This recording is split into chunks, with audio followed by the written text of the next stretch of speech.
Good morning, and on this Memorial Day weekend, we begin our program today with Connecticut's senior Senator Richard Blumenthal, who is joining us here in Studio A. Senator, thank you so much for being with us here on the show. It is the middle here of Memorial Day weekend, and I know one of the big things that you've just talked about is helping veterans who served at something called K2, which was right after 9/11. Explain to us what that is and why you're so concerned about it.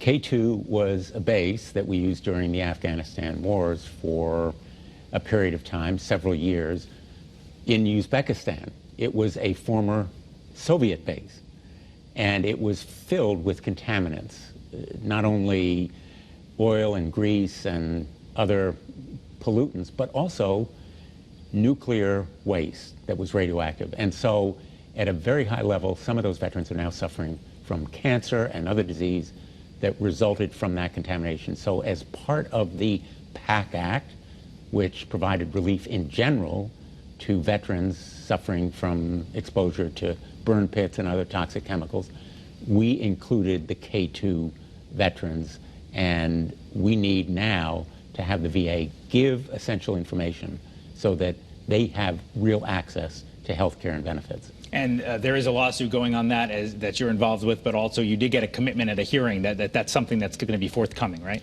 I pressed the military very hard and directly that they will support care and benefits for the K2 veterans. And these veterans now are coming down with cancer and other diseases. Often these diseases manifest only years later, and we want to make sure that our veterans get the care and benefits they have earned and that they need.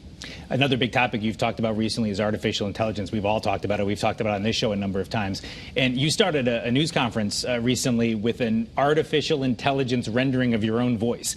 Why is that such a concern, and what should the feds be doing about it? There is enormous good that can come from artificial intelligence, potential cures for cancer, modeling of climate change, scientific advances that benefit us. But there are also some huge pitfalls, and one of them is voice impersonation. I will tell you, I was really kind of freaked out when I first heard my voice.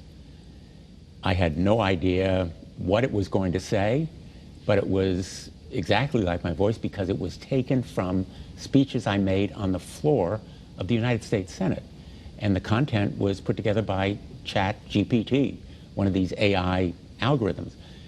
Here's the danger, that voice impersonation can be used to get ransom payments from someone who think that one of their children has been taken hostage, or other kinds of scams, and also images, the deep fakes that, for example, putting me together in a photograph with Vladimir Putin saying I'm nominating him for the Nobel Peace Prize. Obviously, that's exactly the opposite of what I would do. So there are these dangers that the algorithms and the AI technology can be used for evil, even though there's a lot of good that can come from it.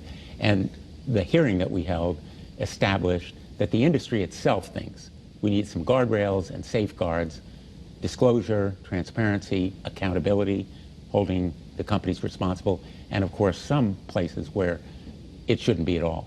And so maybe you and I have been talking about these grandparent scams where they wire money because their pretend grandchild is in trouble. This makes that a lot more likely. I mean, we've been talking about that since you were Attorney General. Now it's on a whole new level. So does the government need a separate agency to regulate this? I think that, yes, there should be some kind of agency with licensing, much as we do now with pharmaceutical drugs. You know, a company that develops a new drug may be great, but it has to go through a review process at the Food and Drug Administration. Maybe we need that kind of agency. I think probably we do for AI. And the interesting thing is, Sam Altman, who's the head of OpenAI, very significant individual in this industry, the representative from IBM, Senior Vice President Christina Montgomery, both agreed we need an agency. Going from grandparent scams to things that might prey on kids, the Online Safety Act that you're part of would affect social media and monitoring what kids can do online. Why is that so important? The Kids Online Safety Act is more important to me, or at least as important as anything else that we're going to do in this Congress, because I've seen the effects. Parents who have come to me after losing children to suicide, bullying, eating disorders, all kinds of stresses. And the Surgeon General of the United States just said that social media has great hazards. We don't know all of them, but parents should be more watchful. Well, I think the burden should be on the tech companies to make the internet safer. Why put the burden all on parents? And so the Kids Online Safety Act would hold the tech companies accountable. It would establish a duty of care to avoid those harms, the toxic content that's driven by those algorithms. And you know, Eric, I sat with a group of Hartford elementary school students, and it was both heartening and chilling because they told me about some of their classmates who are struggling with eating disorders, even suicide. They don't want to come to school because of social media. It follows them home into their bedroom. But they also said to me, we think that a more responsible internet will be better, and they have some ideas for improving it.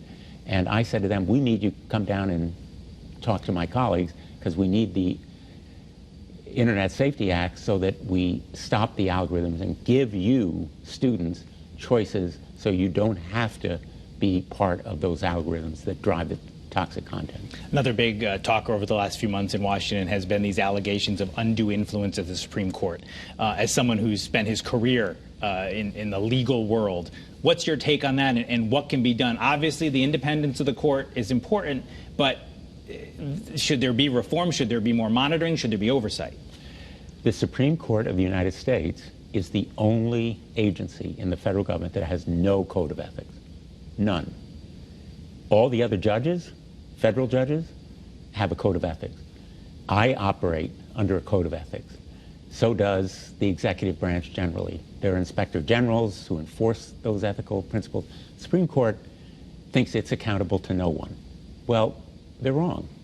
I think there should be a code of ethics. And of course, a lot of the focus is on Clarence Thomas. He has accepted millions of dollars in gifts, engaged in financial transactions with this guy, Harold Crow, who is part of organizations that have cases before the court. And the other justices have failed to step forward and acknowledge that a code of ethics is necessary. So yes, it is an independent branch of government. The judicial branch is separate from Congress. And yes, the Supreme Court is the highest court in the land, but it shouldn't be above the law. It shouldn't be above ethical standards. We're just about out of time. 10 seconds left. Everyone knows that you were injured at the Yukon parade. You suffered a fracture in your leg. You walked in here with a cane. You're doing well health-wise? I'm doing great. I'm looking forward to the Memorial Day parades, and the doctors can't believe I've come back as quickly and strongly as I have. All right. Senator Richard Blumenthal, thank you so much for being with us. Thank you.